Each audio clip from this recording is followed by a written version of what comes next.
Hello friends, मैं एक बार फिर से उपस्थित हूँ कहानी अनचाहे शादी का अगला भाग लेकर।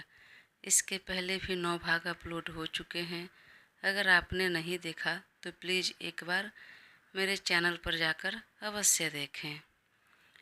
शगुन ने सात्विक की तरफ गौर से देखा। वह मन में जो सोच रहा था, शगुन को इसका अंदाज़ा हो रहा था। उसकी मनोस्थिति समझ रही थी और धीरे से, बहुत ही प्यार से उसकी आंखों में देखते हुए कहा, हब्बी, आप मुझे नेग नहीं दोगे? वह इतने प्यार से बोले कि सब मुस्कुराने लगे। वहीं सोनी जी मन ही मन बेहद खुश हो रही थी। जब यह लड़की पहली बार घर में कटी फटी जीन्स पहन कर आई और जिस तरह यह बात कर रही थी, उटपटांग हरकतें, तभी देखकर थोड़ी सी चिंता हो गई थी।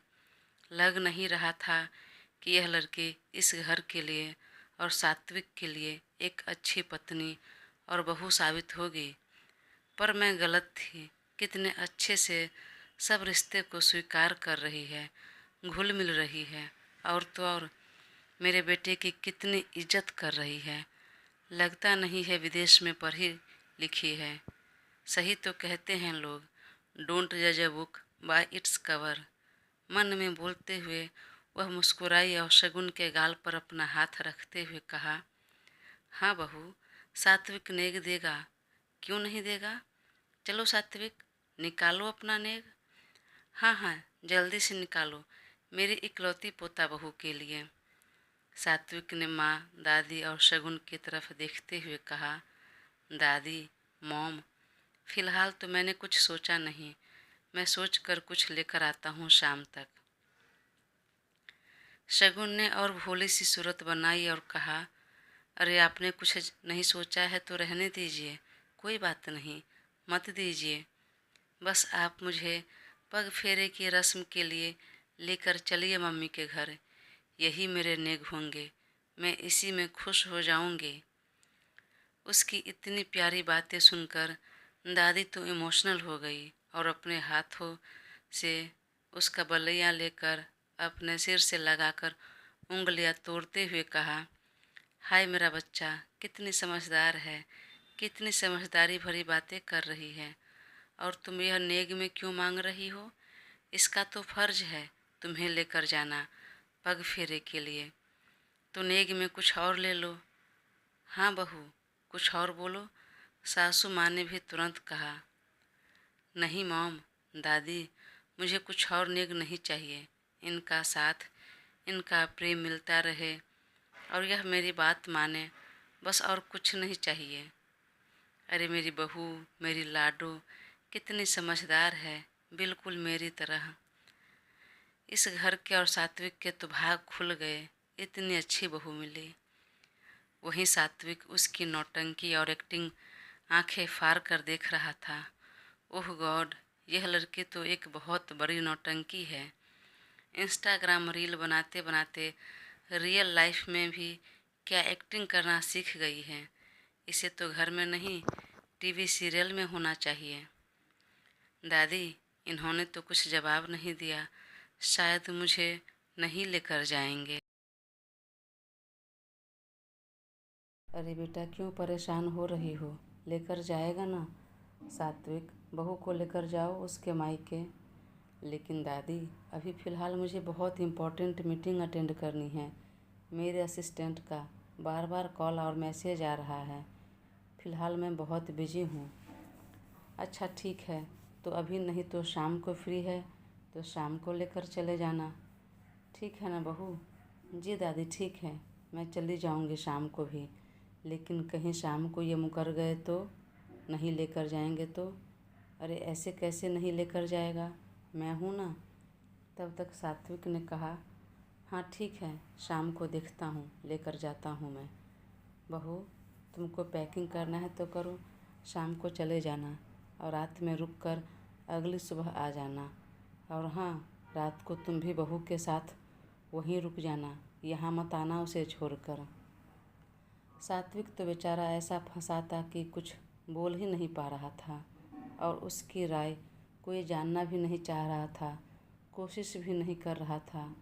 कल तक तो वही था कि इस घर में उसकी तूती बोलती थी, वह जो बोल दे वह पत्थर की लकीर हो जाता था। आज तो माँ और दादी को उसकी बात के मानो कोई फिक्र ही नहीं है।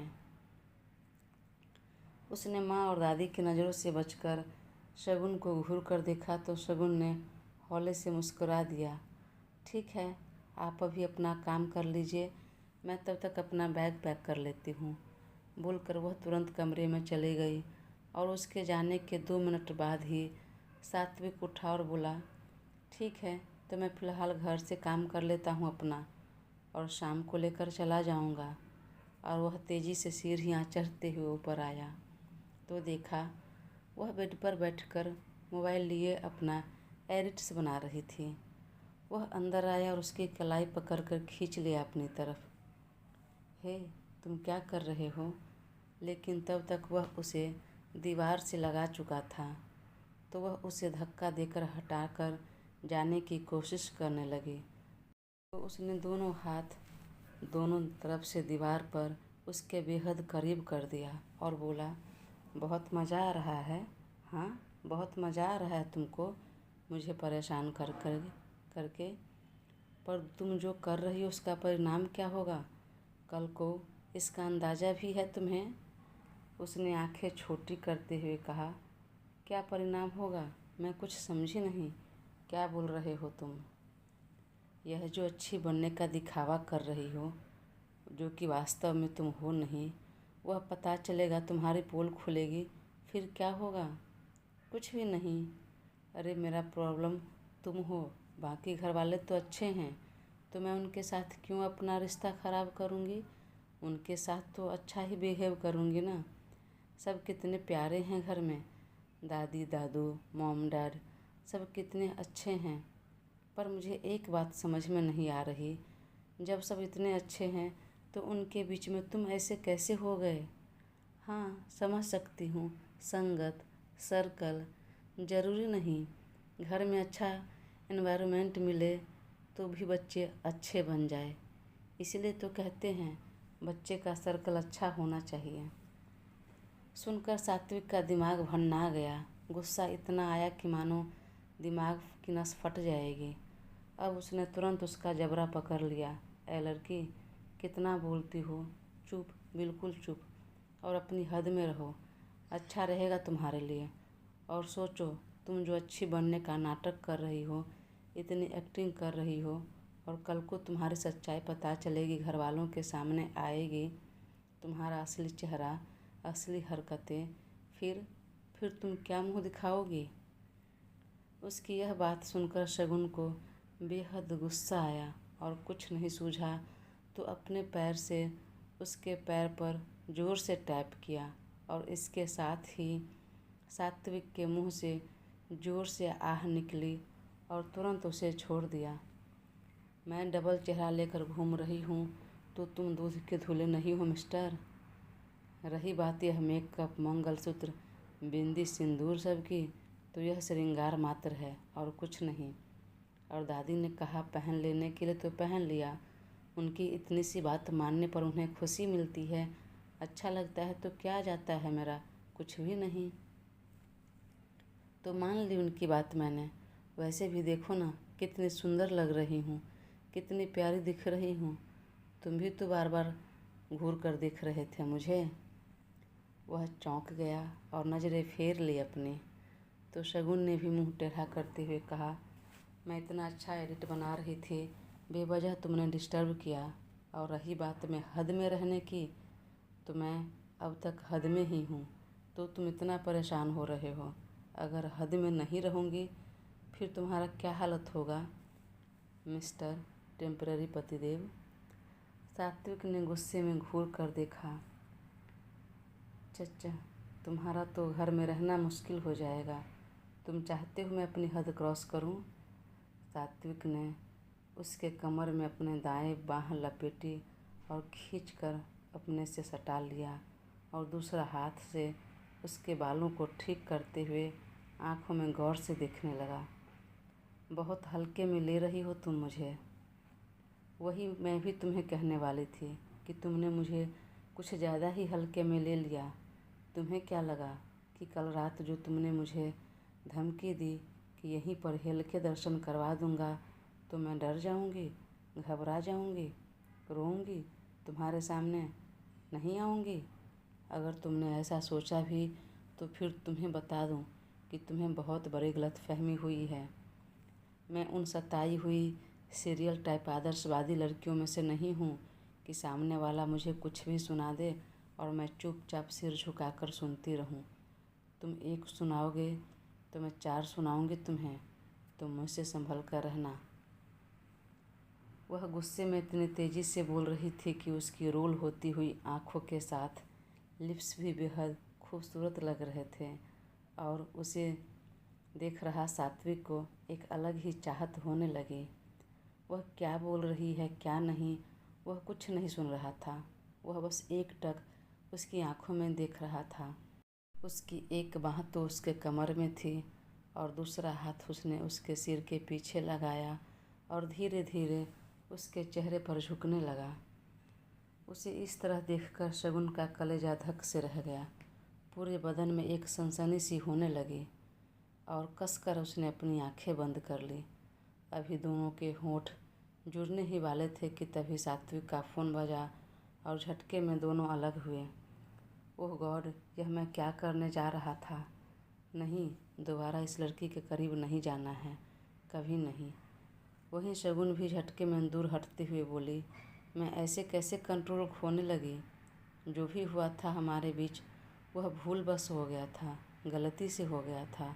अब जानबूझकर तो इसके साथ दोबारा किसी तरह का रिलेशन नहीं रहेगा लाइफ में। नहीं, मैं अपने ऊपर से कंट्रोल तो नहीं खो सकती। बोलकर वह वहाँ से चली गई। तब उसे अचानक रूही की याद आ गई कि वह क्लासेस गई थी, क्या हुआ पढ़ाई का और आज के सरप्राइज टेस्ट का, एक बार पूछ लेती हूँ। और तुरंत उसे फ़ोन लगा दिया। वहीं फ़ोन पर बात करते हुए सात्विक लैपटॉप लेकर बालकनी में चला गया और काम करने में व्यस्त हो गया। हाँ बोलो रूही, आज की क्लास में क्या हुआ? जो भी पढ़ाई हुई नोट्स किया मुझे सेंड कर देना। और हाँ, कल से मैं भी क्लासेस आ रही हूँ।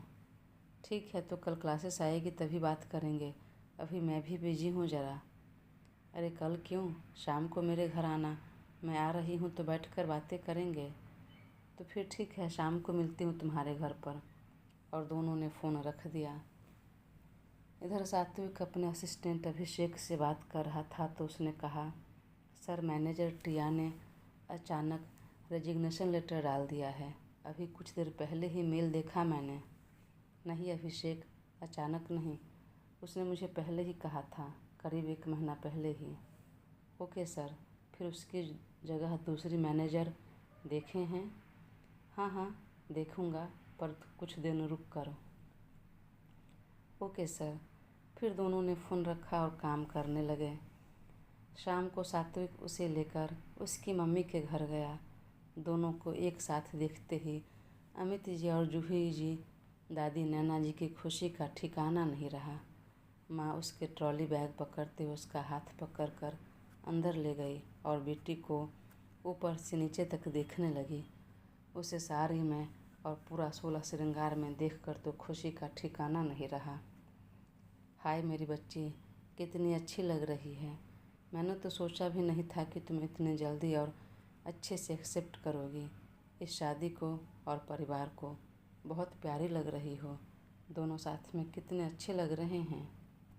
माँ, यह सब आपके दामाद का कमाल है। ये इतने अच्छे हैं न कि इनके साथ जो भी रहे वह तुरंत बदल जाए, किसी भी परिस्थिति को स्वीकार कर ले। बोलकर उसकी तरफ देखकर तिरछी हंसी हंसा। वहीं अमित जी से बात कर रहा सात्विक भी उसकी बात सुनकर हौले से मुस्कुरा दिया। सब बातें करते रहते हैं, तभी रूही आ जाती है और वह उसके साथ कमरे में चली गई। दोनों पढ़ाई को लेकर डिस्कस करने लगते हैं। वहीं रूही उसे फिर से छेड़ने लगी। तब कैसा रहा जीजू के साथ पहली रात, और दोनों की बन रही है कि नहीं? देखकर तो लग रहा है कि बहुत खुश हो तुम दोनों साथ में, और अचानक तुम में इतना परिवर्तन। यह एक आदर्शवादी बहू के जैसे 16 श्रृंगार, एकदम आज्ञाकारी बहू दिख रही हो। और वाकई तुम्हें देखकर बहुत खुशी हो रही है यार। ऐसा कुछ भी नहीं है, यह तो बिल्कुल 4 दिन की चांदनी है। मतलब ये कि हमारी बिल्कुल भी नहीं बन रही है और मुझे बनाना भी नहीं है। और तुम्हें बता दूं कि हमारा कॉन्ट्रैक्ट मैरिज हुआ है और 3 महीने पहले हमारी शादी हो गई और अब 3 महीने बिताना है साथ में। फिर मैं भी अलग, वह भी अलग। और सच कहूँ तो मुझे भी इस सब में इंटरेस्ट नहीं है। मेरा मकसद बस उसे सबक सिखाना था जिसमें मैं कामयाब भी हो रही हूँ। लेकिन शगुन, मुझे लगता है कि इस 3 महीने में तुम्हारा मन बदल जाएगा। ऐसा कुछ नहीं होगा तो भी कोशिश करना, क्योंकि बहुत अच्छा घर परिवार तुम्हें मिला है। और ख़ासकर जीजू, मुझे तो लगता है उन्होंने गुस्से में कॉन्ट्रैक्ट पेपर बना लिया है। वास्तव में उन्हें भी इस शादी और रिश्ते को लेकर कुछ न कुछ तो मन में है। तुम कुछ ज़्यादा सोच रही है रूही। ज़्यादा नहीं, जो देख रही हूँ वही कह रही हूँ। अगर वह नाराज़ होते, यह सच में कॉन्ट्रैक्ट मैरिज होता, तो इतनी सारी रस्में पूरी नहीं करते और तुम्हें लेकर यहाँ नहीं आते। अरे वह लेकर आए हैं क्योंकि परिवार वाले ने कहा, दबाव बनाया है इसलिए। हाँ, तो अपने परिवार के खिलाफ जा सकते थे, लेकिन नहीं गया। तो तुम भी दिल से इस शादी को और जीजू को एक्सेप्ट कर लो और इस रिश्ते को समय देना, एक मौका देना। देख, तू ज्ञान मत बाँट, मुझे अपने पढ़ाई पर ध्यान देना है, आगे बढ़ना है। इधर बाहर बिजनेस को लेकर बात कर रहे सात्विक ने कहा, पापा मुझे ऑफिस निकलना होगा। दिन में भी नहीं गया था, अभी मेरा 1-2 मीटिंग अटेंड करना ज़रूरी है, मैं जाकर आता हूँ। और हाँ, डिनर यहीं करके हम दोनों यहाँ से निकल जाएंगे रात को। ठीक है बेटा। वहीं जूही जी तो इतना अच्छा दामाद पाकर खुशी से फूली नहीं समा रही थी। उसने तुरंत आवाज़ लगाई, शगुन कहाँ है? अरे दामाद जी जा रहे हैं तो उनको चाय पानी तो लेकर आओ अपने हाथों से तुम। पर माँ, मुझे चाय कहाँ बनाने आती है। नहीं बनाने आती तो सीखो ना बेटा। ससुराल चली गई, थोड़ा बहुत तो आना चाहिए, पति की खातिरदारी करनी चाहिए। अरे ज़्यादा कुछ नहीं तो कम से कम जमाई बाबू जब आते जाते समय तो उनके आगे पीछे करो, उनकी खातिरदारी करो। देखो क्या लेंगे क्या नहीं, ऑफिस जा रहे हैं, चलो बाहर निकलो। तब वह बाहर निकली। वहीं जूही जी की बात सुनकर सात्विक के दिमाग की बत्ती जली। उसको परेशान करने का एक मौका मिल गया और तुरंत कहा, वाइफी एक गिलास पानी लाना। शगुन चौंक गई। वहीं रूही अपना ही चेहरा अपने हाथों में थाम लिया। आय हाय, कितना प्यार से बुला रहे हैं। प्यार से नहीं बुला रहे, वह अपना बदला निकाल रहे हैं। मन में बोलकर फिर ज़ोर से कहा, अभी लेकर आती हूँ। और वह ट्रे में एक गिलास पानी लेकर आई और बड़े आराम से सात्विक के हाथ में थमा दिया। तो वो भी पानी का गिलास पकड़ते हुए उसने धीरे से एक आँख दबा दिया।